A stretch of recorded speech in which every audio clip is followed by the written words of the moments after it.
अनचाहे call message अब नहीं आएंगे। देश के तीनों प्रमुख नेटवर्क सर्विस प्रोवाइडर्स चाहे जियो, एयरटेल, वोडाफोन, इन्होंने स्पैम रोकने के लिए अपने सिस्टम में फिल्टर लगा लिए हैं। कंपनी का दावा है कि एआई की मदद से स्पैम मैसेज और कॉल नेटवर्क पर ही ब्लॉक हो जाएंगे। ऐसा TRAI ने 30 अप्रैल की डेडलाइन दी थी इन लोगों को, और ट्राई के एक वरिष्ठ अधिकारियों ने बताया कि यह ट्रायल रन सफल रहा है और कॉल आने के बाद पता चलता है कि यह स्पैम कॉल था तो हम उसे ब्लॉक कर देते हैं। पहले भी ऐसा प्रयास हुआ था क्या? बिल्कुल हुआ था। पहले आपके मोबाइल में एक फीचर दिया गया था DND, डू नॉट डिस्टर्ब का। हालांकि उसकी वजह से आप में से बहुत सारे लोगों ने बहुत सारे कॉल्स, कई बार ऐसा होता था ना, यदि आप अपने नंबर पर कोई कॉल या अनवांटेड मैसेज नहीं चाहते हैं तो DND लिखकर इस नंबर पर सेंड करें, आपके पास में कोई भी प्रमोशनल मैसेज नहीं आएंगे। तो क्या यह वैसा ही है? देखिए, DND इंडिविजुअल उस पर वैलिड हो रहा था प्रोवाइडर के ऊपर। अब यहां पर जितने भी बड़े प्रोवाइडर्स हैं उन्होंने आपस में सुलहनामा कर लिया है कि यार अपन तीनों ही मिलकर के स्पैम कॉल नहीं करने देंगे, ठीक है ना।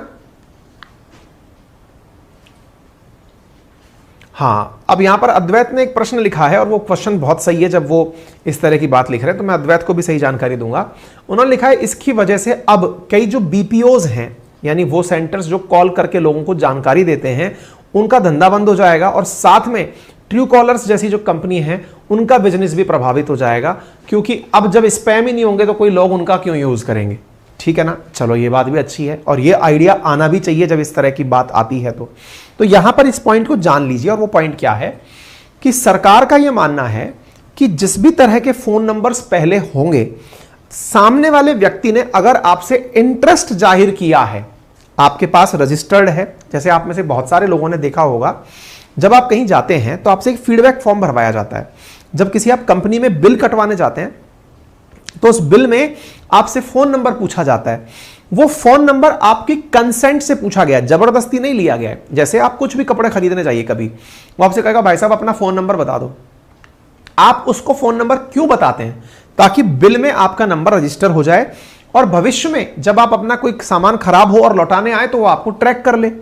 लेकिन होता क्या है, वो कंपनी वाला आपको मैसेज करके इन्फॉर्म करता रहता है, सर दिवाली सेल आ गई है, सर होली सेल आ गई है, सर माल सस्ता हो गया है, सर इस तरह से आप ये कर सकते हैं, सर मेरा ये ओपन हो गया है, आप आ जाइए।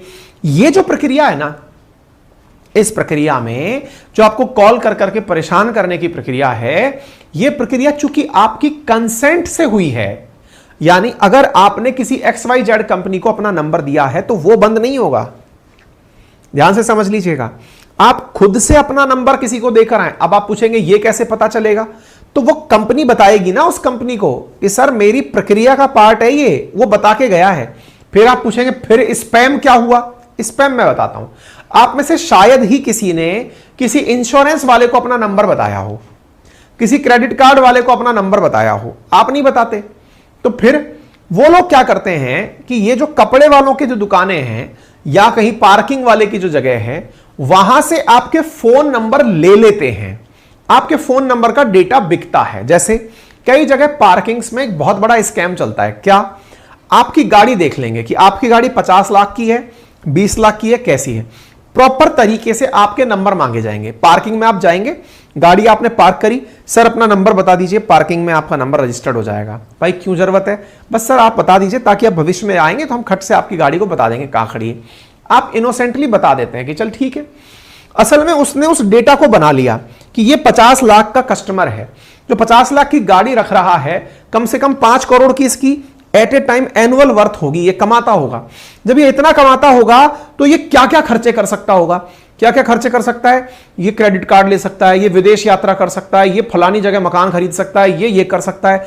तो इस तरह के ही लोगों को ये नंबर बेचा जाए। ये प्रीमियम नंबर्स होते हैं कि इस नंबर को उसको बेचो, मजा आ जाएगा। ये जो काम है ना, ये स्पैमिंग का काम है। आपने नंबर दिया जिस पर्पज के लिए था वो यूज नहीं हुआ, जिस व्यक्ति ने उसका यूज किया वो सेकंड है, उसको आपने स्पैम कहा। ठीक है। दूसरा, हर नंबर पहली बार में स्पैम नहीं हो जाएगा।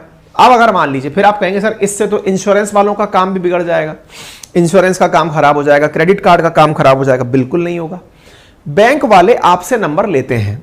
क्या आपने कभी देखा है जब आपको आपकी बैंक से कॉल आता है, वो आपको बोलता है सर मैं फला बैंक से बोल रहा हूं, आपकी इस ब्रांच से बोल रहा हूं।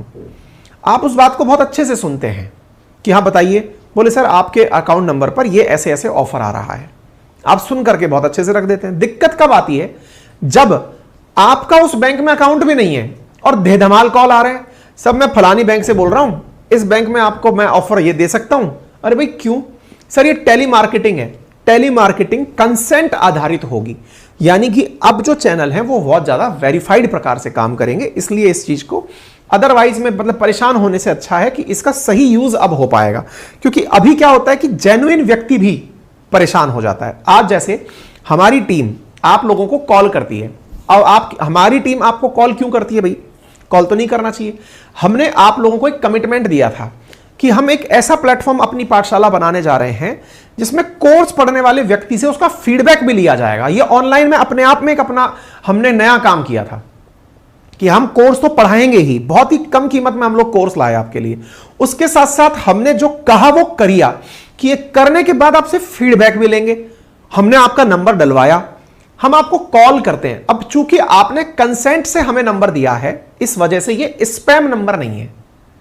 आ गई बात समझ में, आपका कंसेंट है हमारे पास। या तो आप नंबर डालते ही नहीं कि नहीं साहब मेरे को तो लेना ही नहीं है, ये कोर्स पढ़ना ही नहीं है, हमें तो फीडबैक देना ही नहीं है, तब तो आप अपनी जगह सही होते।